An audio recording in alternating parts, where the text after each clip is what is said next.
Après 2 sommets successifs ayant abouti à la signature du mémorandum d'entente entre les Rwanda et l'Ouganda, les présidents Félix-Antoine Tshisekedi Tshilombo, Paul Kagame, Yoweri Museveni et Joao Lourenço se sont retrouvés de nouveau en quadripartite ce dimanche 2 février à Luanda.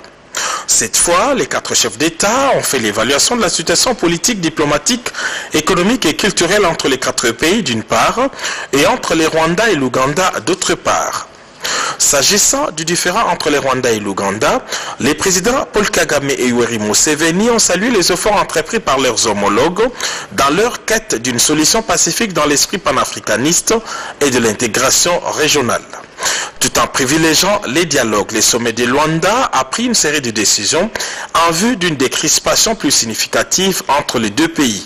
Le sommet de Luanda entre les 4 chefs d'État s'est déroulé dans un climat de fraternité et de parfaite entente, ayant décidé ce qui suit. A. La libération des citoyens nationaux de chaque pays, dûment identifiés et faisant partie des listes échangées à cet effet. B.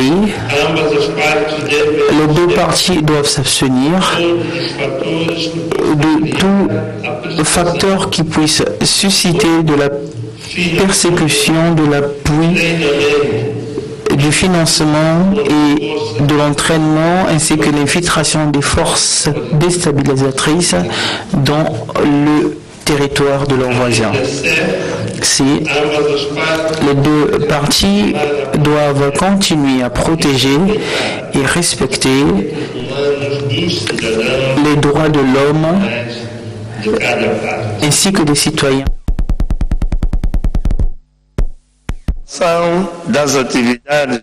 Suite des activités de la commission ad hoc comme mécanisme de suivi de la mise en œuvre de ce processus.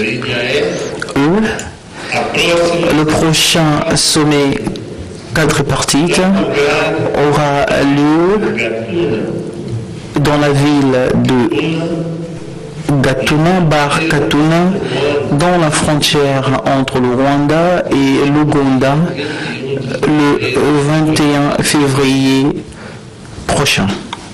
Après Gatuna, les 4 chefs d'État sont aussi attendus à Kinshasa au courant du même mois, dans le cadre du 10e sommet du mécanisme de suivi de l'accord cadre d'Addis Abeba.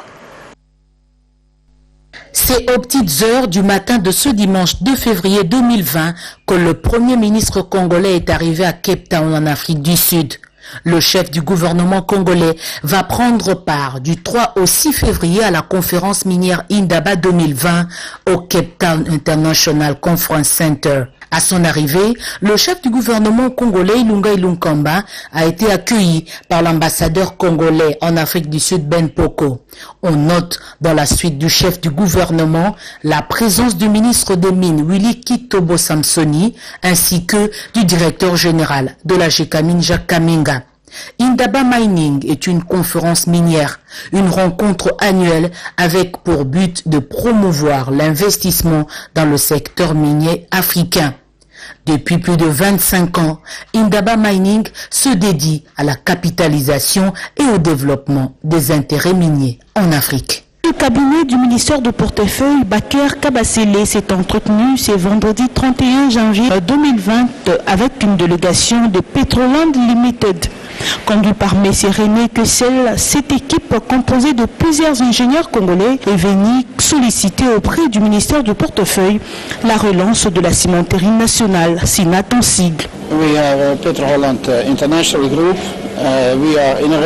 Nous sommes intéressés dans notre mission de venir investir en RDC dans le domaine des cimenteries, dans le domaine de pétrole et dans le domaine de gaz. Première étape, nous partons visiter SINAT le mardi et l'étape qui va suivre sera celle de relancer l'entreprise pour vite commencer la production. Petroland Company est une société pétrolière privée basée à Singapour et qui opère en tant que société énergétique intégrée dans les secteurs suivants: exploration, production de pétrole, raffinage, transport, pétrochimie, commerce des dérives de pétrole et de pétrole brut. Selon Pascal Kouroukié, directeur général et représentant de Petroland Compagnie en République démocratique du Congo, plusieurs projets dans le domaine de gaz et de la cimenterie sont déjà lancés. Nos objectifs, c'est d'abord redémarrer la SINAT et redémarrer aussi d'autres secteurs. Nous, Petroland Holding RDC Sahel, que nous avons en RDC. Si M. René est venu, c'est pour concrétiser par rapport aux promesses faites au ministre de l'Industrie quand ils se sont croisés en Allemagne, Berlin. La SINAT est dotée d'une capacité installée de 1000 tonnes de ciment par jour. Le gouvernement qui détient 97,79% de parts sociales oppose céder 58% au niveau de partenaires qui en deviendra majoritaire. Autour du thème « Revue tableau programmatique VIH tuberculose et identification des interventions prioritaires que le Fonds mondial de lutte contre la tuberculose, le paludisme et le VIH-Sida a clôturé en beauté cet atelier riche en couleurs. Nicolas Farsi, responsable du portefeuille du Fonds mondial RDC, a martelé sur le 3e nouveau modèle de financement. Il s'agit d'un atelier sur les demandes de financement au Fonds mondial dans le cadre de la prochaine allocation 2021-2023. Suite à cette levée de fonds, des allocations ont été proposées aux différents pays récipiendaires, dont fait partie la République démocratique du Congo, étant même le 2e pays récipiendaire au monde des fonds du Fonds mondial. Francis Biaye, coordonnateur du comité d'élaboration des propositions au sein du CCM, a quant à lui remercié l'équipe du Fonds mondial et tous les organisateurs de cet atelier. Je veux remercier l'équipe pays Fonds mondial conduite par Nicolas. Et nous remercier aussi pour l'implication et ce que nous avons vu comme engagement pour que cette allocation dont il a parlé tout à l'heure soit effectivement disponible. Occasion pour le Fonds mondial de lutte contre le paludisme, la tuberculose et le VIH-Sida de faire rapport aux médecins pour un plaidoyer auprès du gouvernement. Lors de cette réunion d'échange élargie aux experts de l'hygiène, il s'est agi de contribuer à l'amélioration des conditions d'assainissement et mesures d'hygiène en faveur de la population quinoise, ce à travers la redynamisation de la brigade d'hygiène. L'enjeu, la protection de la population contre les maladies à transmission vectorielle. Au cours de cette même rencontre, les médecins chefs des zones ont été aussi sensibilisés sur la maladie virale, le coronavirus, qui sévit en Chine. Une maladie mortelle qui attaque les systèmes respiratoires et peut également entraîner la mort par des syndromes respiratoires graves. Elle se transmet donc par contact avec les sécrétions nasales ou la salive d'une personne infectée. Pour symptômes, ces signes sont donc semblables à une grippe. Les mesures d'hygiène correcte de lavage des mains s'avèrent donc importantes selon Dr Isabelle Lumbwe, coordinatrice de l'hygiène Ville Province Kinshasa, experte en eau, hygiène et assainissement. Une rencontre qui s'est donc soldée par la levée des plusieurs options, dont celle de la redynamisation des activités de l'hygiène à travers les 35 zones de santé de la ville province Kinshasa. Ainsi donc, la mise en place des stratégies durables capables d'atténuer tant soit peu l'insalubrité de la ville de Kinshasa s'avère donc indispensable. C'est du chef de l'État, son Excellence Félix Antoine Tshisekedi Tshilombo, demandant aux groupes armés de déposer les armes. Voici encore les retombées dans le territoire de Massissi, en groupement Oufan-Mando. Nous sommes en province du Nord Kivu.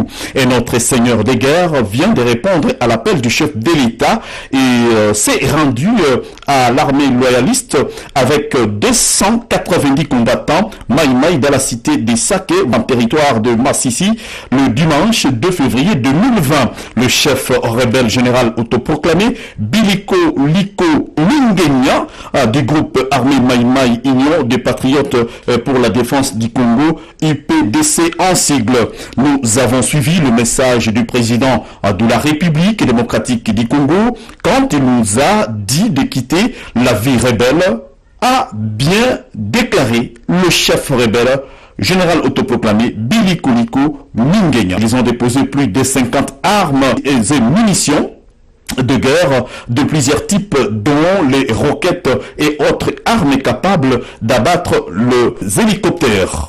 Ces armes et munitions ont été remises entre les mains du général William Bakabangu, commandant des opérations Sokola 2. Le porte-parole des opérations Sokola 2, Major Ndjike Kaiko. Nous sommes en train de mettre une pression très importante sur tous les groupes armés sans préférence aucune, en dehors des actions bien sûr de grandes envergures que nous sommes en train de mener.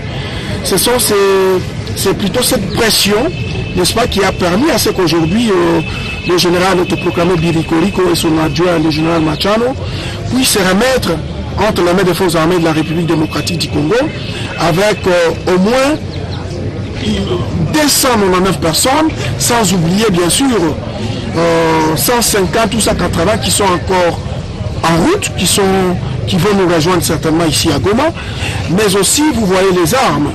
Nous avons au moins une cinquantaine d'armes, dont 35 de type AK-47, des RPG-7, une mi-section ou deux, un mortier 60, une lance-flamme et plusieurs autres effets militaires.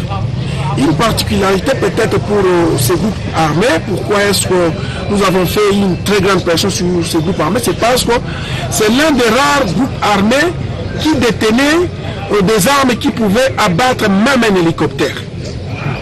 Donc c'est comme ça que c'est dans ce cadre que s'inscrit l'activité.